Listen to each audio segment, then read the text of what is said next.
Welcome back to the channel Abhishek the Bong. এখন বাজে সকাল 6:45। উলকারের দাদা ফোন করে বললো উনি এখন আসতে পারছেন না, কারণ আমতলায় ভীষণ জ্যাম, গাড়ি পাস হতে পারছে না। তো আজকে তাই জন্য অগত্যা অভিরাকে স্কুটি করে আমায় ছাড়তে যেতে হবে। তো এখন রেডি হয়ে গেছে, ও এখনই ফোন করেছিল তাপসদা, এই এবার বেরোবো ওকে নিয়ে। তাহলে আজ পুলকার দাদা এলো না, সকাল সকাল পোপাট হয়ে গেল। তোর তো মজাই, তোমার স্কুটি কই যাব, তোর তো মজা। চল, লিফট এসে গেছে। বাইকেও মজা হয়, স্কুটিতেও মজা হয়। শুধু পুলকার আঙ্কেলের গাড়িতে মজা হয় না বল? না, ওতেও মজা হয়, আঙ্কেল গাড়িতেও মজা হয়, সবাই এর গাড়িতে মজা হয়। সবাই গাড়িতে মজা হয়? হ্যাঁ। আচ্ছা আর সবাই সাইকেলেও মজা হয়। আচ্ছা আচ্ছা, বুঝতে পেরেছি ব্যাপারটা।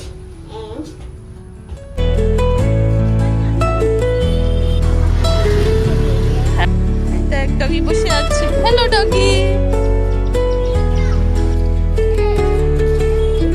হয়ে গেছে অভিরাগে স্কুলে দেওয়া, এবার বাড়ি ফিরছি। রাস্তা আজকে ফুল ফাঁকা, যেহেতু কোনো গাড়ি পাস হচ্ছে না। দেখুন কি অবস্থা জ্যামে, পুরো রাস্তা বন্ধ, কোনো পুলকার ঢুকতে পারেনি।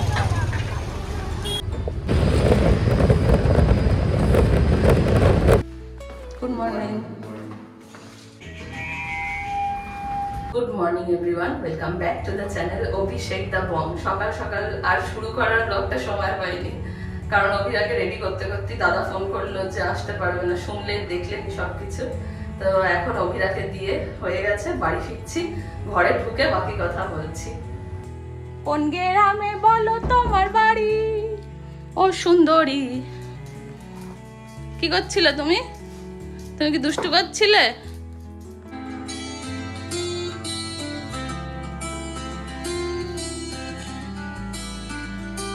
প্রত্যেক দিনই সকালবেলা চেষ্টা করি যাতে 7টায় ব্লগটা পোস্ট করতে পারি, কিন্তু কোনো কোনো দিন হয় না। আজকে অভিরাকে ছাড়তে গেলাম বলে একটু লেট হয়ে গেল। তো এখন এসে আপাতত ব্লগ পোস্ট করলাম, ব্লগ লাইভ হলো, আর এবার বাড়ির কাজকর্ম সারবো। এইদিকে দেখুন আরেকজন এসে বল নিয়ে বসে রয়েছে, খেলবে বলে। আজকে সকালবেলা একটুখানি তাড়াতাড়ি উঠেছিলাম, কিন্তু কাজকর্ম আজকে আছে। অনেকদিন ধরে গনাই খুব বায়না করছে আমার বাবা মা আসে না আমাদের বাড়িতে, কারণ বাবার খুব শরীর খারাপ, তার সামনেও বাবার অনেক ব্লাড টেস্ট, স্ক্যান ট্যান অনেক কিছু রয়েছে। তো এরপরে আবার বাবা মা মাঝখানে অনেকদিন আসতে পারবে না। তো আজকে তাই জন্য আমি বললাম যে এসে ঘুরে যাও একদিনের জন্য, কারণ পাগল হয়ে উঠেছে। তো বাবা মা আসবে একটু পরে সকালবেলা। এখন আমি একটু ব্রেকফাস্টের তোড়জোড় করবো, ভেবেছি ঝাল সুজি বানাবো ওরা আসলে। তো কাটাকুটি করতে ঝাল সুজির সময় লাগে, বানাতে বেশি টাইম লাগে না।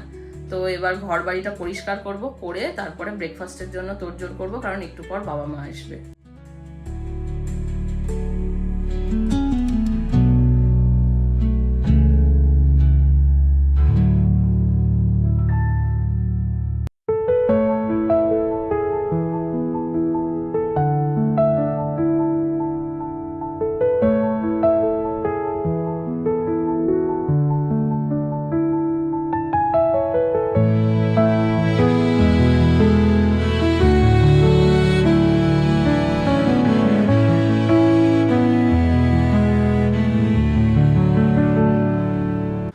এটা হচ্ছে আমার সাথে খেলার টাইম। বনু স্কুলে চলে গেলে আমি যখন ঘর পরিষ্কার করি তখন ও আমার সঙ্গে শিয়াল নিয়ে, দড়ি নিয়ে, সবকিছু নিয়ে খেলা করে।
সকাল 9:30। এতক্ষণ কাটাকুটি করছিলাম, রোবটটা আসলে ঘর মুছছে বারবার এদিকে চলে আসছে, যার জন্য ক্যামেরাটা অন করতে পারছি না। মাটিতে বসে সবজি কাটছি, আমার খালি মনে হচ্ছে যেন ভূমিকম্প হচ্ছে। বুঝতে পারছি আমার মাথারই ভুল, কিন্তু এটা আতঙ্ক হয়ে গেছে। এই যে সবজি কেটে নিয়েছি, এখানে একটু গাজর, বিনস, ক্যাপসিকাম, পাতিলেবু, এটার মধ্যে একটু আলু কেটেছি। এটা দিয়ে বাবা মা আসছে, একটুখানি উপমা বানাবো। আপনারা তো জানেনই, যারা আমার ব্লগ রেগুলার ফলো করেন তারা জানবেন যে আমি একা থাকি যখন, আমি দুধ ওটস ছাড়া আর কিছু খাই না। কিন্তু বাবা মাকে তো আর দুধ ওটস খাওয়াতে পারবো না, তাই জন্য ভাবলাম যে ঠিক আছে আজকের দিনটা একটু হটকেনি করেন। একটু চিনে বাদাম নিয়েছি, এটা ক্রাশ করে দেবো, আর একটু কিশমিশ নেব। সকালবেলা রোদ উঠেছিল, তারপরে এখন হঠাৎ করে আবার মেঘলা হয়ে গেল। ঘর মোছা হয়ে গেছে, এবার ডাস্ট কালেক্ট করবে। কাপড়টা জাস্ট চেঞ্জ করে দেবো।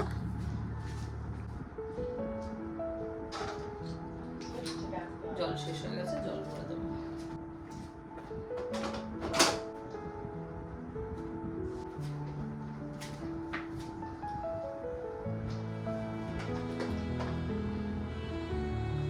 করে দিয়েছি রিটার্ন টু স্টেশন। এবার নিজের জায়গায় চলে যাবে, আবার হয়ে চার্জ হবে এখন।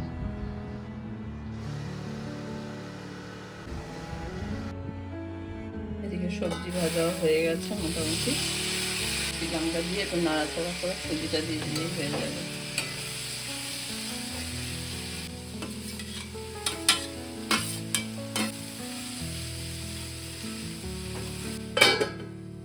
বাবা মাকে ফোন করেছিলাম, বাবা মা এখন কাছাকাছি আছে, শখের বাজার ক্রস করে গেছে।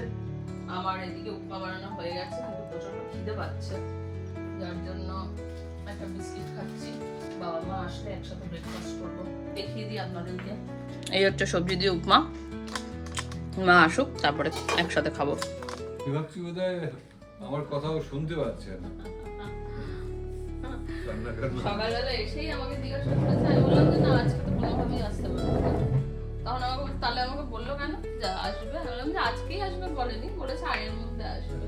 তারপর তো প্রথমে একটু ঘ্যানালো প্যানালো, তারপরে আমাকে বললো। আমি প্রচন্ড রেগে গেছি।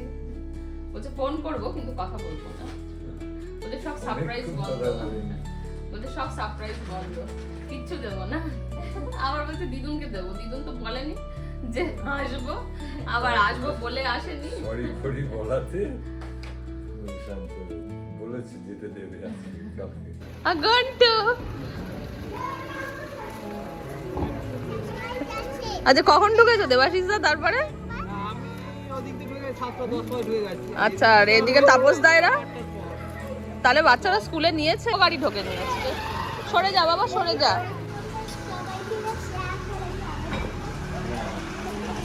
আবার ম্যাম তোকে একটা কেক দিয়েছে? আবার রোজ তোকে ম্যাম কেক দেয় কেন?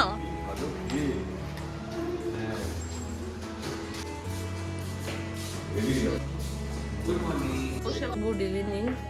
এই নানান এখনো পিঠে বানিয়ে যাচ্ছে, নানান পিঠে বানাচ্ছে, সুন্দর পিঠে হচ্ছে। নানান এখন পিঠে বানাচ্ছে, নানানের কিছু ধৈর্য আছে বাবা। ভালো হয়েছে। Good evening. সকালবেলা বাবা মা আসার পর থেকে তারপরে শরীরটাও একটু খারাপ করেছে, আর খেয়ে দিয়ে উঠে ঘুমিয়ে পড়েছি, তা আর কোনো ভিডিওই তোলা হয়নি। সকালবেলা আজকে অভিরাকে যখন স্কুলে ছাড়তে গেছিলাম, তখন স্কুটি করে যাওয়ার সময় আমার ডান হাতটাতে ফেরার সময় কোনোভাবে একটা লেগেছে। তো সেই ব্যথাটা তখন তো বুঝতে পারিনি, বাট দুপুরের পর থেকে দেখলাম ব্যথাটা বাড়ছে। তো এই সব মিলিয়েই আজকে এতটাই শরীরটা খারাপ লাগছিল যে ভিডিও তো আর অনই করতে পারিনি। এই যে এখন একজন খেলছে, বল খেলছে, বলটা এখন ছোড়ার মতো আমার হাতে জোর নেই। আর আরেকজনের অবস্থা দেখুন, 1 ঘন্টা ধরে খেয়ে চলেছে। এতক্ষণ দিদুন খাইয়েছে, এখন নানান চেষ্টা নিয়েছে, নানান খাওয়াচ্ছে, এখন দুধ রুটি খাচ্ছে সে। ও শেষ করেছে।